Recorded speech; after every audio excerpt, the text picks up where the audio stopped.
Well, good evening, everybody. Glad you're all here tonight. There we go. Welcome to the last in the series of our summer evenings together doing Bible trivia to sort of go along with our summer preaching series, That's in the Bible. And so glad you guys are here tonight. This should be a lot of fun. This is, like I said, the last evening.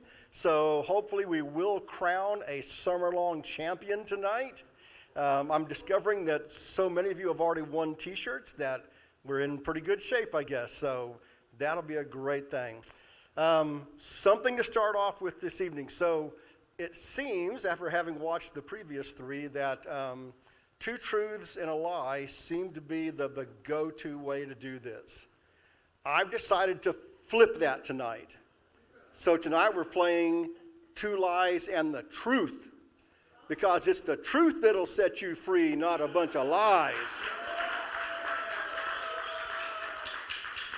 So there's number one. We're going to flip that and do it just a little differently than you've been doing for the last couple of weeks.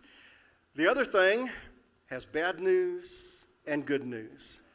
The bad news is you can tell I'm not wearing one of the really ugly coats. The reason is because David ran out of them. Didn't have any more. And so what I did after watching this last week was I ordered a shirt. Okay? The shirt is white with green question marks all over it. It's a Riddler shirt. It's still not here. So I've wasted $24 or something on a shirt. I was going to say, if it shows up in the next few days, I'll preach in it on Sunday. But then I thought, well, I have to do something. I can't just wear one of my usual Coker shirts or whatever. So I thought, well, if I'm switching the question and answer sort of thing from two truths and a lie to two lies and a truth, if I'm flipping that, then here's what I should do. I should go from ugly coat to something that is outstandingly brilliant, gorgeous, something that'll just set your hearts on fire. So give me a moment.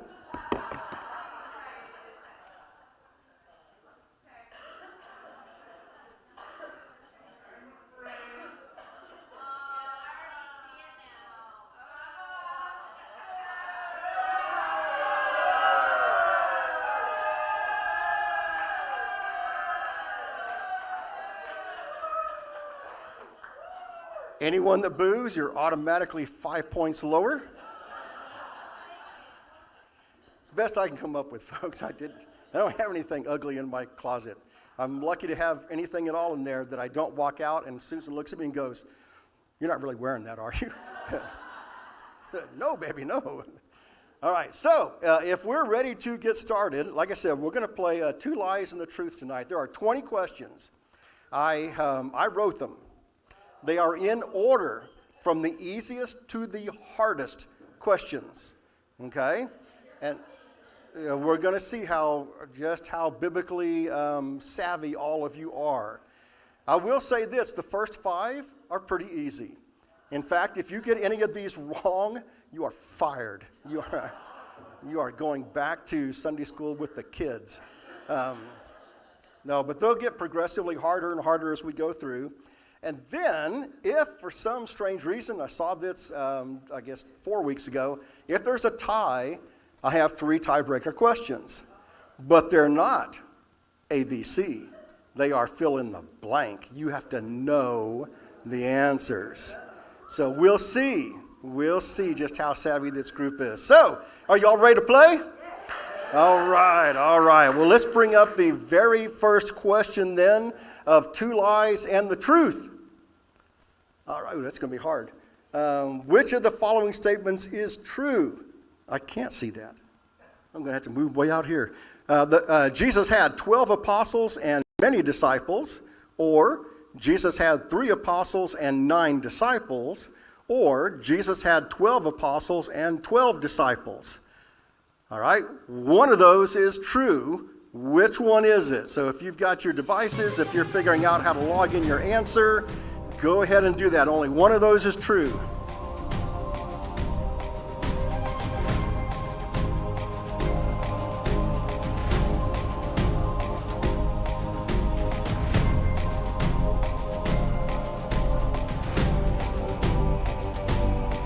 Pick out the one that's true. Two of them are lies, one is the truth.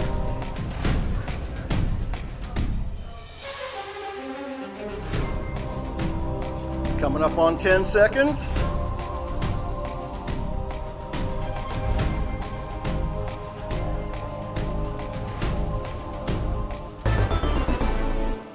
All right. Who knows what the answer is? Who knows what's the truth? Anybody, yell it out. What's the truth? Number one, let's see if you're right. Yes, he had 12 apostles, many disciples. Now, in Scripture, sometimes the apostles are also called disciples. So they're all disciples, but only 12 were those who were sent specifically by Jesus Christ, and those got the name of apostle. Martha, you can't start arguing from the first question.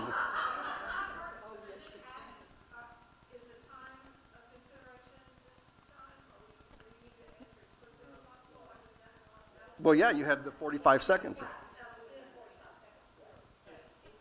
it's unlimited time, but we have 45 seconds, and then I'll close the poll. So yes, you have 45 seconds. Okay, so that was an easy one. Let's go. And did everybody get it? I hope. All right, very good. Oh, I can see behind me. Looky there. Okay. All right, so let's go to question number 2. Which statement is true? Jesus was born in Nazareth. Jesus was born in Bethlehem. Jesus was born in Jerusalem. Which one of those statements is true?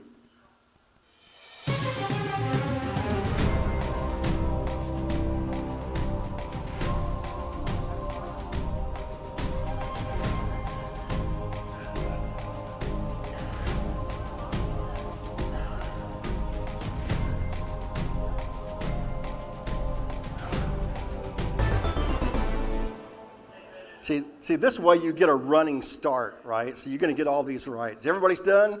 All right, what's the right answer? Number 3, Jesus was born in Bethlehem. All right, very good. And the word Bethlehem in Hebrew, Beit Lachem. Okay, the house, Beit is the word for house, Lachem, bread. It's the house of bread. Okay, so that's what it means. Okay, so everybody got that one right. We're good to go so far. You're all still acceptable at Coker Methodist Church. Let's go to question number 3. Which statement is true? Number 1, Moses led the people to Egypt. Moses led the people to the promised land, or Moses led the people to Ur. Get your answers in quickly.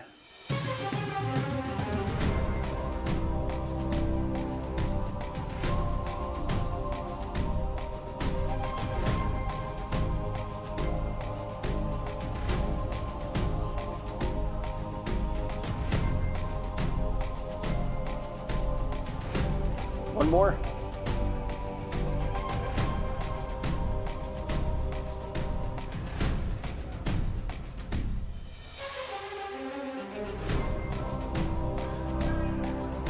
Uh-oh, is there a technical problem already?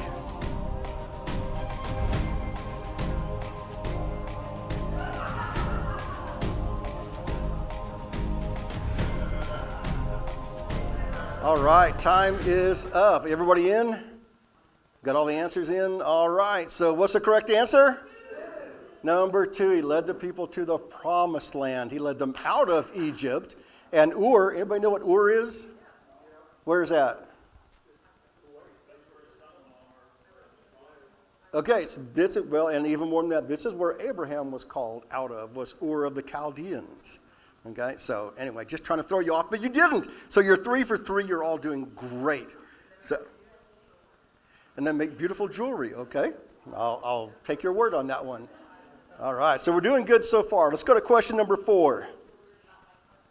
Which statement is true? Number 1, the Bible has 66 books, 39 Old Testament and 27 New.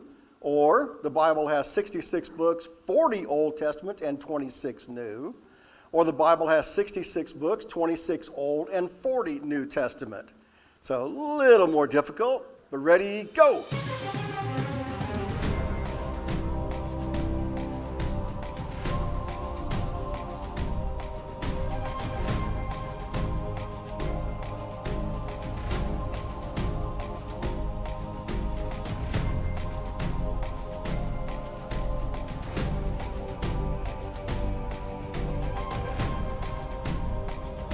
Everybody's in?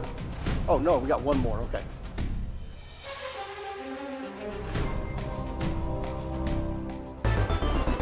Ten seconds. Oh, it's gone already. Everybody's there? Okay, so again, little harder, not too much, but what's the correct answer? Number 1 is correct. Yes, 39 and 27. All right, and looks like everybody got it. So we're doing good. Y'all are 4 for 4. You're restoring my confidence in your biblical knowledge. So let's go one more easy one. Number 5. Which statement is true? Jacob was married to Sarah.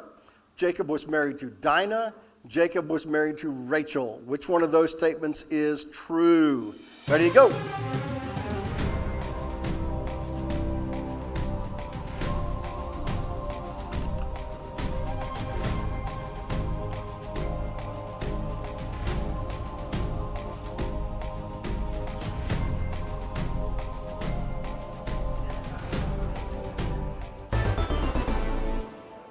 Everybody's in already? Okay.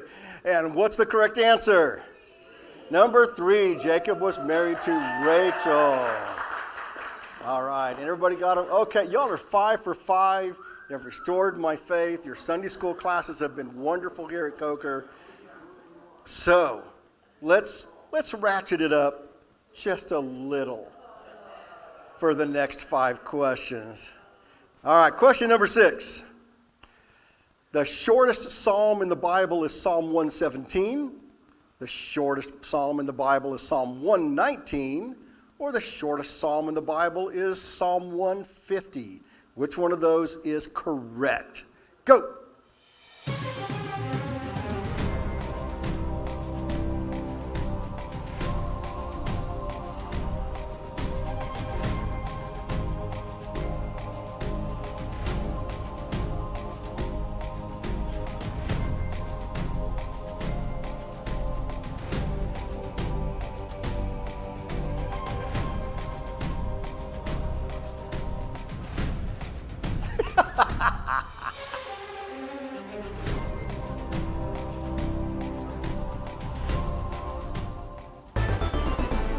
All right, everybody's in.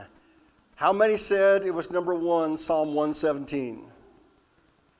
Okay, how many of you said it was number 2, Psalm 119? Oh, there we go, you got the little numbers there. The correct answer is Psalm 117.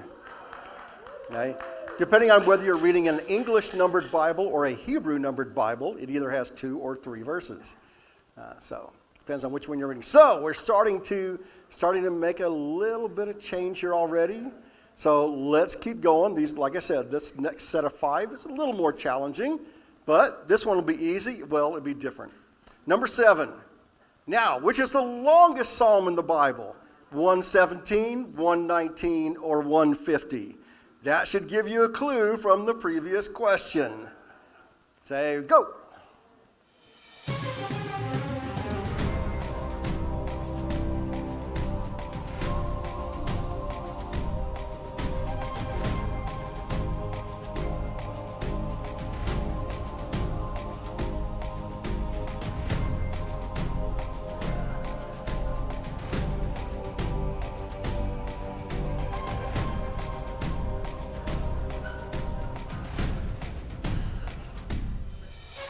$15 seconds to go. And we're all in. And the correct answer is number 2, Psalm 119. All right. Another interesting thing about Psalm 119, when you were kids, you may have done this in grade school, where the teacher said on the side of your paper, write the letters A, B, C, D, E, F, G, or whatever, and then you had to write a sentence or something that began with each of those. Psalm 119, an acrostic psalm, begins with the first letter of the Hebrew alphabet. then the second verse, the second letter, and it repeats. Yep, so a neat little way to do that. David was having fun that day. All right, so get a little more separation, or did everybody get it? Everybody got it, okay, so we're good on that one. All right, let's go to question number 8. In which major Old Testament prophet do you hear about the coming of the Messiah being called Wonderful Counselor, Mighty God, Everlasting Father? Is it Ezekiel, Isaiah, or Jeremiah? Ready, go.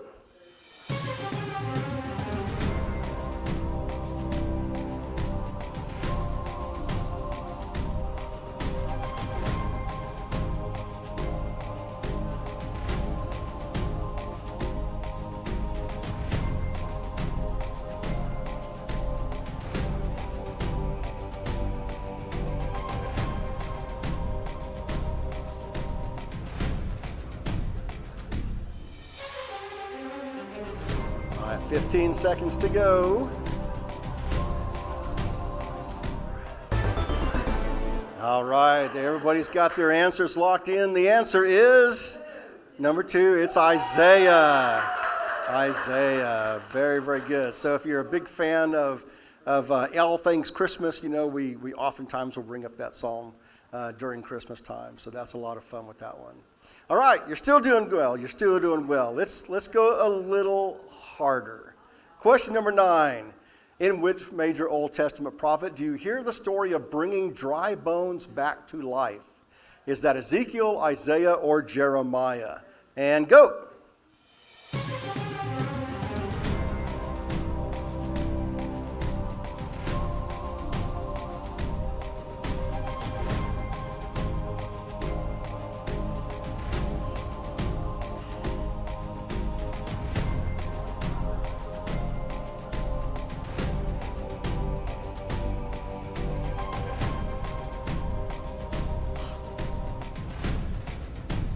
Fifteen seconds.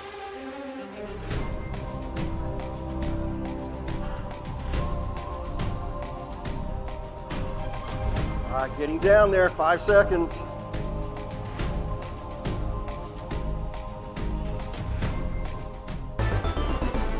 All right, everybody get them in? All right, and what's the answer? It is Ezekiel. It is Ezekiel. The Valley of the Dry Bones. Now, you notice in the last 2 questions, I talked about the major Old Testament prophets. When you read a Hebrew Bible, it's in 3 sections, okay? And one of those is the Nephilim, the prophets. And they separate, the old Hebrews separated the major prophets, because those are so long in chapter numbers, from the minor prophets. But the 12 minor prophets in an Old Testament Bible are called the Book of the 12. Rather than just individual 12 books. They're bound together as the Book of the 12. So here we are after 9 questions. And I can look at this way. I keep going to that. And the Searchers are in first place? Oh, and the Thunder Ducks. Okay, we're tied for first place. There you go. Interesting side story about the Thunder Ducks. And so when I started hearing this the very first week, and I thought, I know this term, Thunder Ducks. You guys didn't just make that up.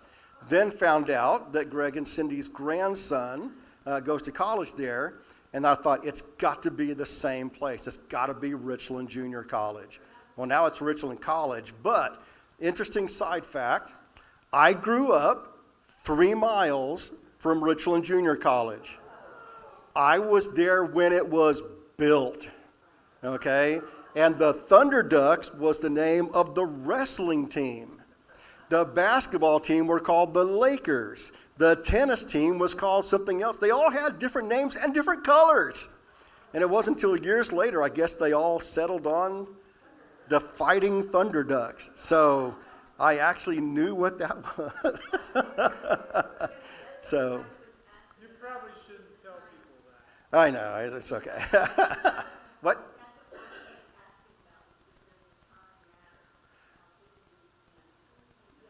Oh, how quickly you answer? Oh, by the time we get to the end of this, that's not going to matter.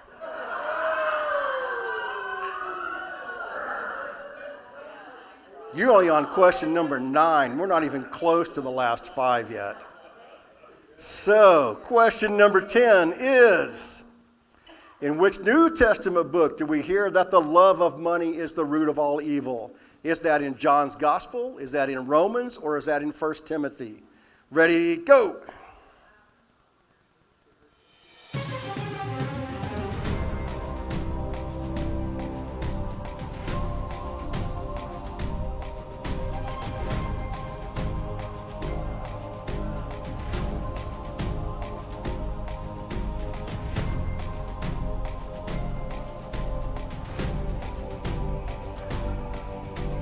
Twenty seconds.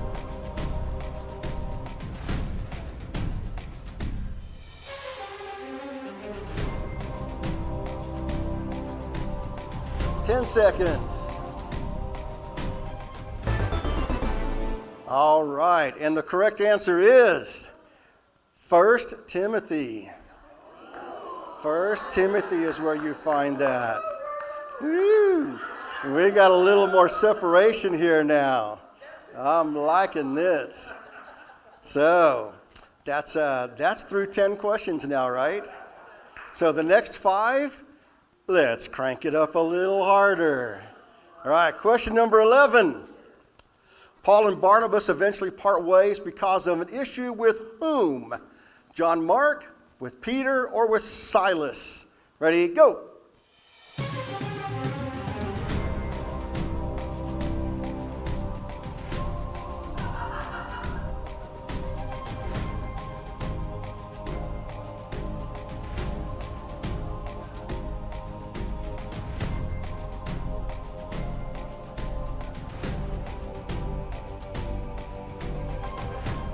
Twenty seconds.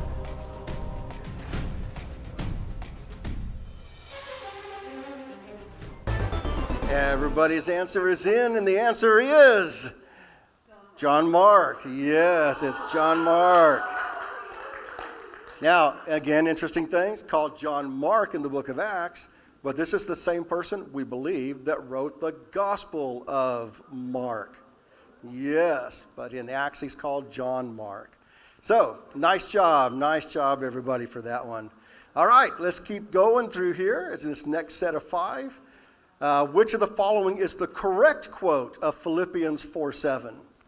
The love of God, which surpasses all understanding, will guard your hearts and minds in Christ Jesus.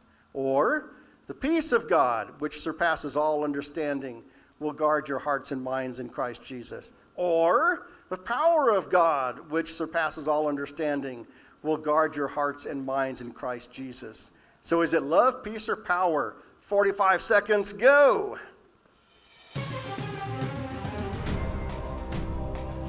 You're not cheating, are you? You're not looking these up, are you? Okay, just making sure.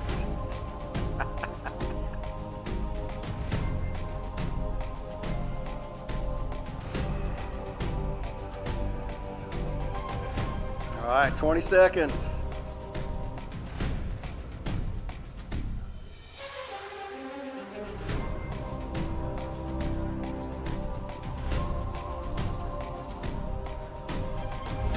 Getting close to the end here. Hope your answers are in. And they are. So what is the correct answer? Is it love, peace, or power? Oh, look at you guys. No, nobody got it. It is the love of God.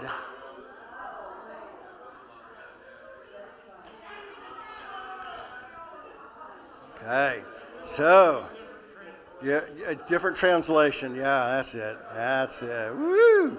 So that was a good discriminator question. You see, I've been watching this for 3 weeks. Adam is much too nice on you guys. I'm not the nice pastor. Okay. Ma'am? No, those are 2 really different words in Greek. All right, let's try another one. The 3 friends who come to comfort Job are Eliphaz, Bildad, and Zophar, or Elijah, Zohar, and Aminadab, or Joram, Zildah, and Koresh. Which of those are the 3 correct friends that come to help Job? Ready, go.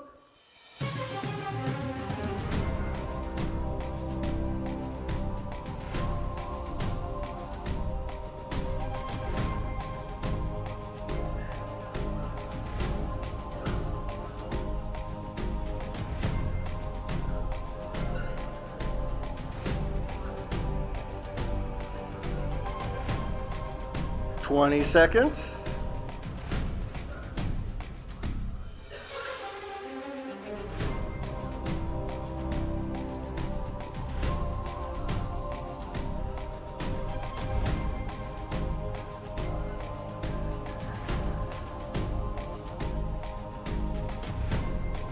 All right, is everybody in? Everybody get in? Okay, we're good.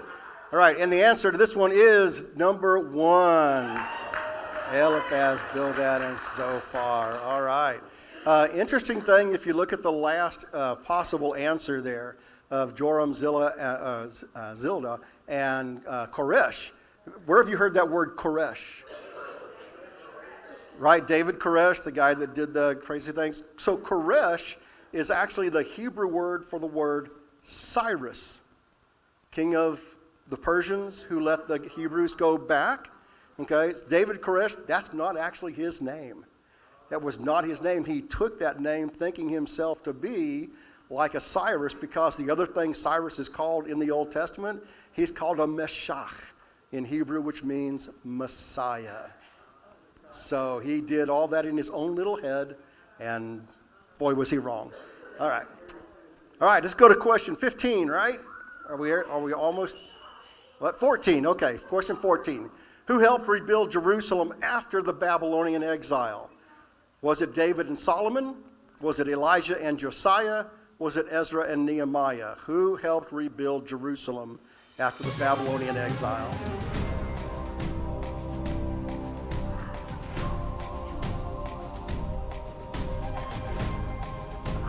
And then after this one, Brandon will ask for another status report on where we are.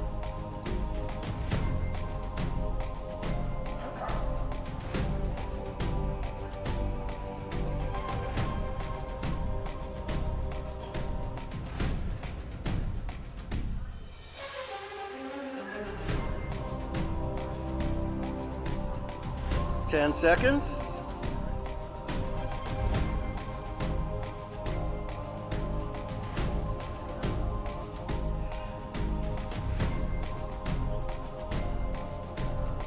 Everybody in? They are? Okay. Correct answer for this one is number 3. Number 3. Did you have a question?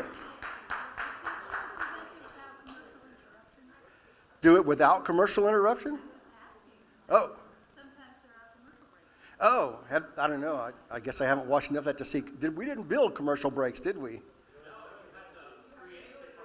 I have to create a commercial?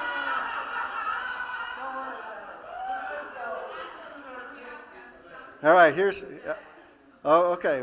I guess the best thing I can do is say, don't forget August 30th, Ohio State versus University of Texas. Is one of the great ways to start the season off as Texas moves towards a national championship this year. So there's my commercial. Oh, man. So with Ezra and Nehemiah, oh, yes, ma'am, what? Oh, and to sign up for the directory. Yeah, we have several times when you can do that. Again, you're signing up for, it was like a 14-minute space or something like the 12-minute space to come in and be able to do that. Have we had a lot of sign-ups yet, Barbara? There's about 100. Okay. Right.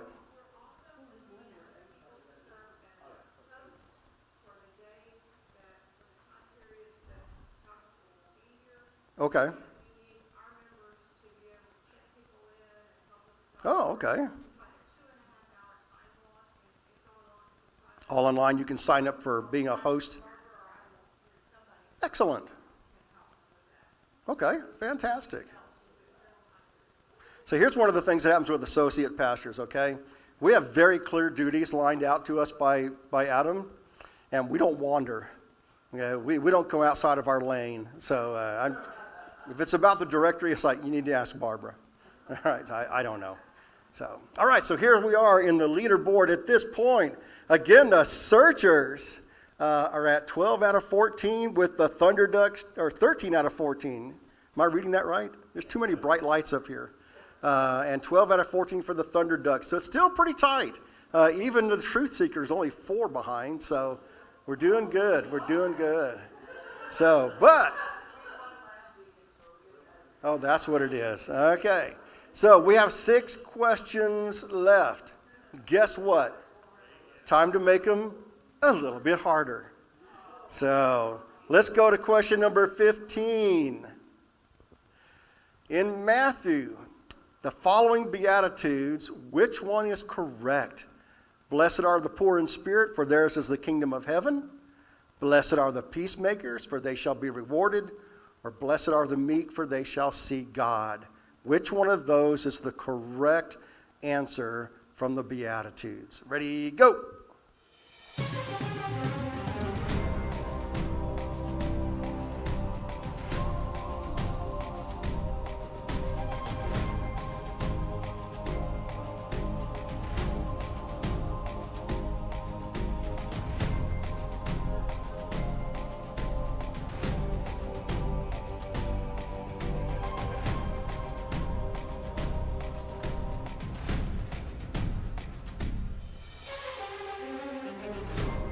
All right, coming up on 10 seconds left.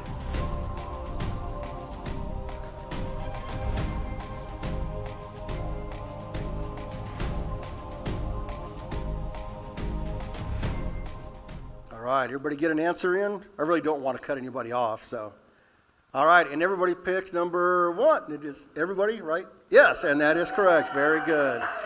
Y'all did a good job with that. So maybe not as hard as I thought it was going to be. Y'all did a good job there. All right, so let's go on to, what am I at now? 16? Yes. Who went with Jesus to the Mount of Transfiguration?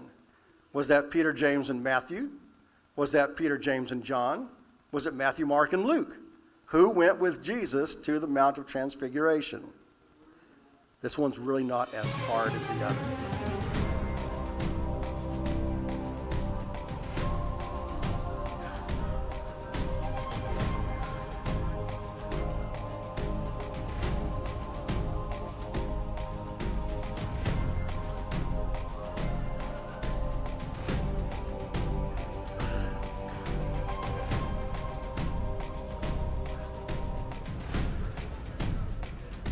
All right, 15 seconds.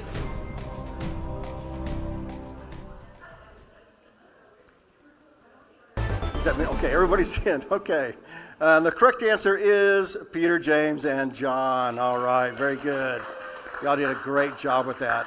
Yeah, Mark and Luke were not apostles. They were not around. They are second generation Christians. So important to remember that.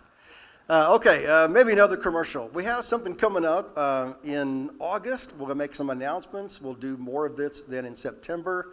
I want to invite you to be parts of 2 different things. Number 1, of course, is the plan. This is the 3-year deep dive into your spirituality, your faith. It is a 3-year plan. We've got several people in here, in fact, who have graduated this past year from the plan. Would you all stand up, please, if you are graduates of the plan? All right. Very, very good. And we have several people who are at some point in the plan. Would you stand up, please, if you're at some point in the plan? Maybe you already did it. All right. There we go. And so there'll be all kinds of information coming out, and we're actually going to, later in August, have a night when you can come to the church, and we'll have a meeting to explain all the details about the plan and what all 3 years are, what kind of a commitment it truly is. So we invite you to that. The second commercial I would do would be for our Wesley Covenant groups. This is following John Wesley's understanding of small groups. First with a class is what he called them, groups of no more than about 12 people who would meet together on a regular basis and discuss certain questions about faith. And so Adam and I started putting these together a couple of years ago. We actually did a guinea pig group, you might say, at my house 2 years ago this coming September. And we are still going. We meet on the first Friday of every month that we can. Sometimes we don't get to do that, but it's one question that's posed a week ahead of time to everybody. And then we have a dinner together. So it's kind of dinners for 8 and Wesley class meeting. And we come together and have a wonderful time of eating and frivolity. And then the question is asked. And some of these questions are from the original 6 that John Wesley came up with. And then, several years ago, one of the professors who used to be up at the Divinity School at Waco, he came up with some more of them. And he's a good friend of Adam's, so Adam came up with some more, and then I added on to Adam's. So we have like 30 questions that you can use. So if you only meet once a month, you're going to go almost 3 years without repeating a question if you don't have to. Okay? And there are questions like, on a scale of 1 to 10, how close do you feel to God right now? Okay? They can be fairly innocuous like that. Other ones can be a little more geared towards what's going on in the life of the church, or maybe, for example, I also lead one of these for associate pastors in the conference right now, and we meet every week. And so we're going to meet tomorrow morning. And some of those questions, like last week we talked about, when you have an event like the flood in Kerrville, and somebody comes to you as a pastor and says, why would God do this? How do you respond? And so y'all don't get as no hard questions like that, but we do. We have a series of questions, and so what I do is I do a one-day training. It takes 1 hour to go through the training to be a host for a Wesley class meeting. And it's up to you how often you want to meet, when you want to meet, all that kind of stuff. You're not teaching, per se, as a host. You are just having the people come to your home. You pick out the question out of the 30 that I'm going to give you, and you have your meal, and then you just kind of let everybody run through the question. Again, 1 per month. Let them know a week ahead of time. So again, the people that are involved in the group that I started 2 years ago, would you stand, please? Okay. So these are some folks, and you guys can, Jen, you can do it because you were in our group for a long, long time. There you go. So thank you very much. We've got a couple of people who have started groups this year, and that would include, yes, the Zimkowskis over here started a group, right? We got another group over here that started, and that's right, and yours. And so what I'll be looking for are people who either want to start a group and host one. That's right, y'all have one too. We're just waiting to fill it with people. Okay? You have to refill it, that's right. Well, if you had better food.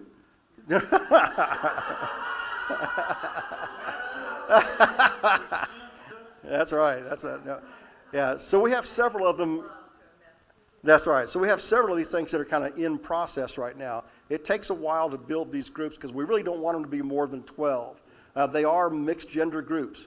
Okay. The next group, tighter than that, is called the band meeting. And Wesley had to make sure that those were men with men, women with women. We haven't really started band meetings yet, except for a few people here and there that have started their own. But it's also part of the plan that you learn about class and band meetings. But anyway, so if you are interested either in joining one of these class meetings, we'll be giving that information out the end of August and beginning of September. If you want to host one of these, I will train you at the end of August as well. We'll get your name up on the list, what night, what location, all that sort of thing, and how often you're going to meet. So we are looking to really expand our Wesley class meetings. So if you have any interest in that, please, please, please let me know. You don't have to wait till the end of August. You can go ahead and let me know, but that'll be kind of the official sign-up time there. So I think that's my last commercial. Let's go to the last couple of questions and see what this is going to do. The 12 tribes of Israel include Reuben, Simeon, Dan, and David, or Gad, Asher, Levi, and Esau, or Naphtali, Judah, Issachar, and Zebulun. Only one of those is correct that has 4 out of the 12 tribes of Israel. Which one is it?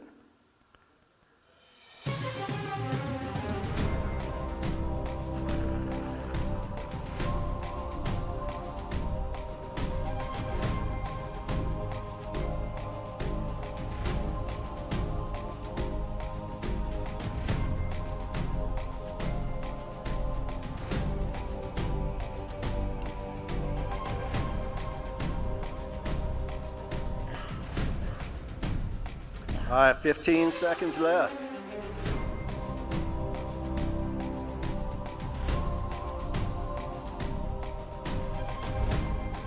Five seconds.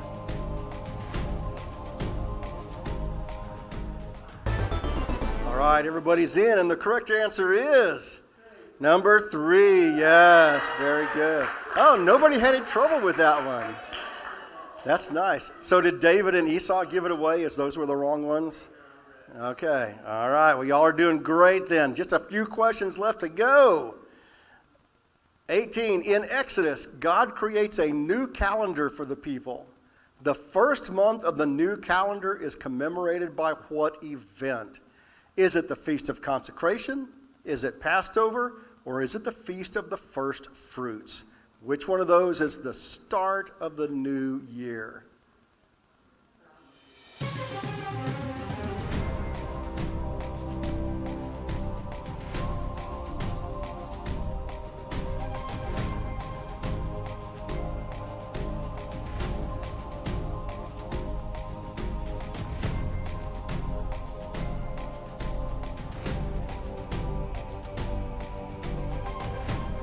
All right, 20 seconds.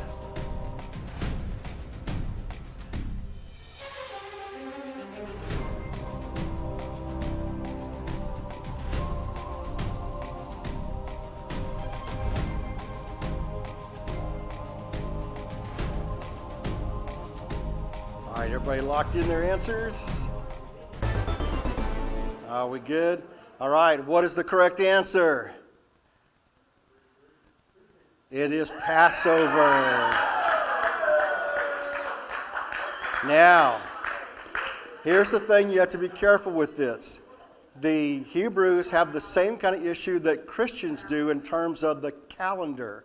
There is the kind of the local calendar, like ours is January through December. And then there is the liturgical calendar, which for Christians begins with Advent. Very good. That's the head of our year. And so if you go to Exodus and read the story of the Passover, as they're telling him all those instructions of what to eat and what to cut up and all that kind of stuff, then he says, on this night, this will be the first month of the year on this day. So Passover is the start of the Jewish New Year. All right. Can we get an update again on where we are with, what have we got, 2 questions left?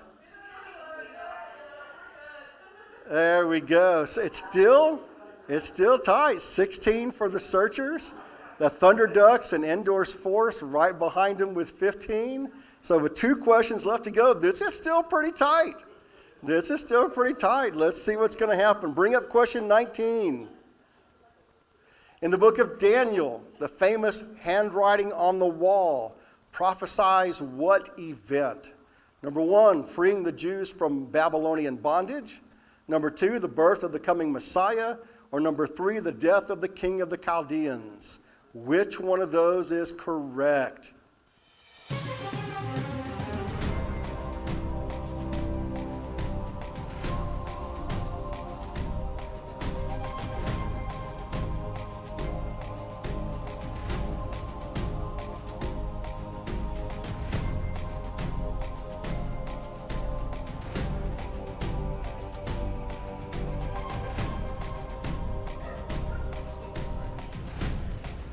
All right, coming up on 15 seconds left.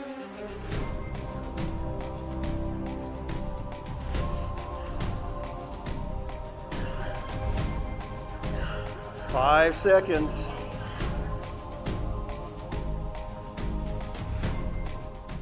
Everybody in? All right, and the correct answer is, it's the death of the king.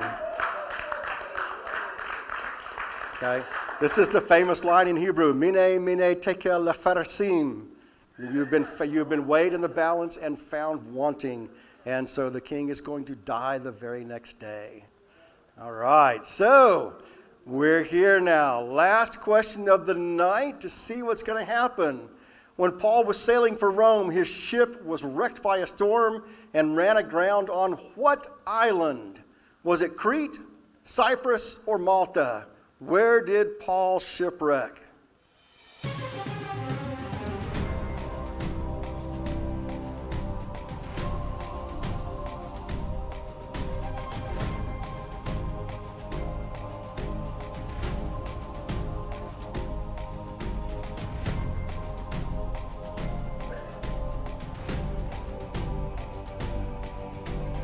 All right, 20 seconds left.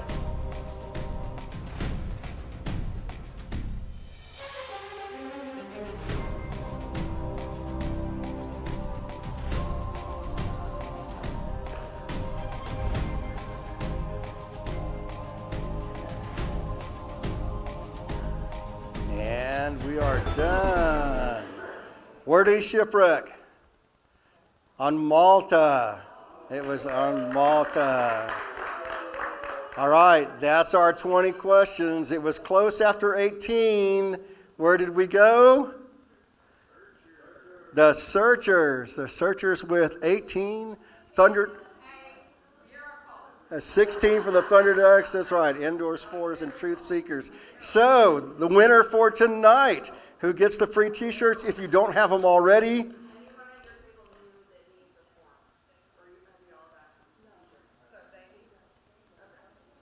All right, so Barbara's going to take care of that. So again, I hope y'all enjoyed this. Just flipping this around a little bit and go through some of these questions. We don't need the extra bonus questions. Would you like to try them? All right, well, let's look at question. I had 3 of them. So look at, and this one's not pick 2 truths and a lie. You have to know the answers for this one. All right, so question number 1. A cubit was a common length of measurement in the Old Testament. What's the closest length in inches to a cubit? That's true, but what's the closest length in inches? 13? No. 18 inches is the correct answer. Okay, 18 inches. But that's how they actually measure it. The difference would be a guy like you and a guy like me, we're not going to end up at the same place on the other side of the boat. So there'd be a real problem there. That's right. So, question number 2. In Luke's gospel, Jesus tells the story of the sower and the seeds. It's actually the same seeds, it's the soils that are different. So, what's the 4 types of soil that the seeds are thrown on? You can just start throwing them out. What's one of them? The rocky, the thorny, the sandy, the good soil is one of those. Okay, and the weeds. Okay? So we can show that one up here. There you go. Rock, hard, thorny, and the good soil. Again, use different words for some of those, but the hard path, that sort of thing. So those are the 4 kinds. Now, if we had to go to a third tiebreaker question, this was really going to separate you guys. So here's question number 3. In Revelations chapters 2 and 3, Jesus writes letters to the 7 churches. Name as many of the 7 churches as you can in 30 seconds.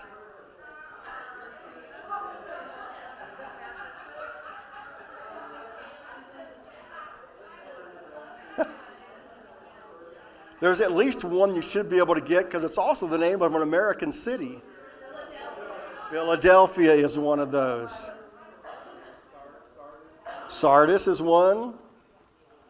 Laodicea is one. Pergamum. Go ahead and show the answers there. Yes, there we go.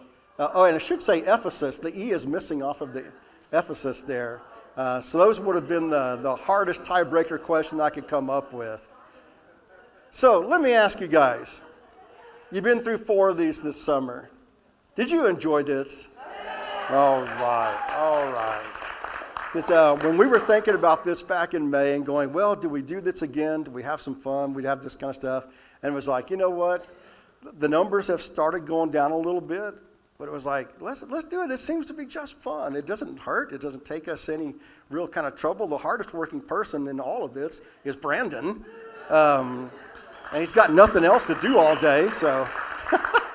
So a big thank you to Brandon for his hard work in putting all this together. Yeah. And then for Barbara, where'd she go? She leave? Oh, there she is. Okay. The hostess with the mostest here to make sure you all get T-shirts and all that.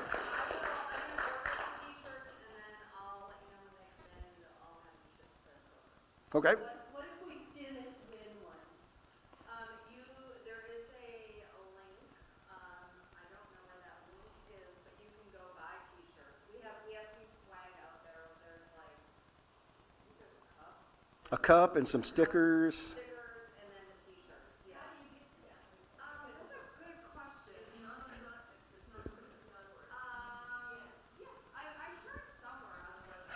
actually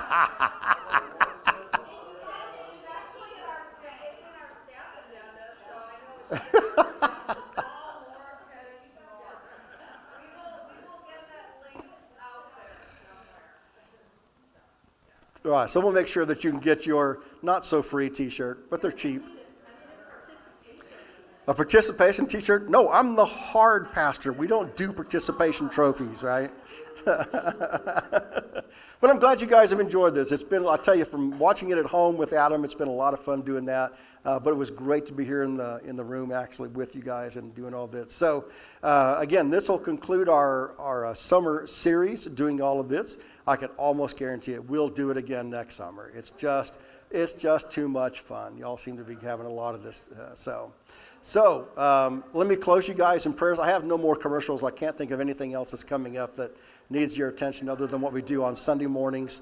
I will say this. It's not a commercial really, but so like I said, I meet with pastors, two sets of pastors on Thursday mornings. Like I said, associate pastors that I lead, and then the San Antonio pastors, I'm just a participant in that group.